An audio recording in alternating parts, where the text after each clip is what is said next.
ত্রয়োদশ জাতীয় সংসদ নির্বাচনের পোস্টাল ব্যালটে দলীয় প্রতীকের অবস্থান নিয়ে সমালোচনা মুখর বিএনপি। সংসদীয় আসনগুলোতে প্রতিদ্বন্দ্বী প্রার্থীদের মধ্যেও চলছে কথার লড়াই।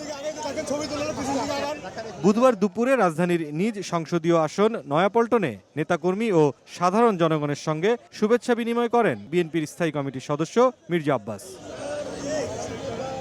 এ সময় পোস্টাল ব্যালটে অসঙ্গতি দেখা গেছে বলে অভিযোগ করেন মির্জা আব্বাস। বলেন, যারা উস্কানিমূলক বক্তব্য দিচ্ছেন মবের দায়ভার তাদেরই নিতে হবে। এটা একেবারে উদ্দেশ্যমূলকভাবে করা হয়েছে যাতে ব্যালট পেপারটা কনফিউজিং হয়ে যাবে, সিল মারার পরে এটা কনফিউজিং হয়ে যাবে। এটা ঠিক না করে ব্যালট পেপার কোথায় যাওয়াও ঠিক না। আমি আশা করব নির্বাচন কমিশন এটাকে দিকে সুদৃষ্টি দেবেন এবং যাতে বিষয়টা পক্ষপাতমূলক না হয়।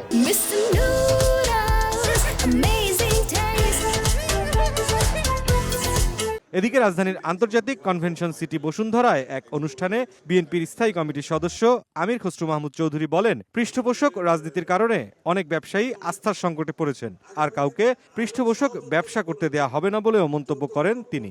বাংলাদেশ একটা ওভার রেগুলেটেড কান্ট্রি, এখানে ব্যবসা করা খুব কঠিন, কিন্তু সীমিত কিছু ব্যবসায়ীর দুর্নীতির কারণে, পৃষ্ঠপোষকতার রাজনীতির কারণে, অলিগার্কিক ব্যবসা বাণিজ্যের কারণে আমাদের সাধারণ ব্যবসায়ীরা ক্ষতিগ্রস্ত হয়েছে। এই জন্য আমরা চাই যে বাংলাদেশের ব্যবসার ক্ষেত্রে একটা লেভেল প্লেইং ফিল্ড যাতে সকলের জন্য সমান থাকে। এ সময় সব ক্ষেত্রে আমলাতান্ত্রিক জটিলতা দূর করারও তাগিদ দেন বিএনপি নেতা। সবচেয়ে বড় প্রবলেম হচ্ছে মুরসালিন হক জুনায়েদ, সময় সংবাদ, ঢাকা।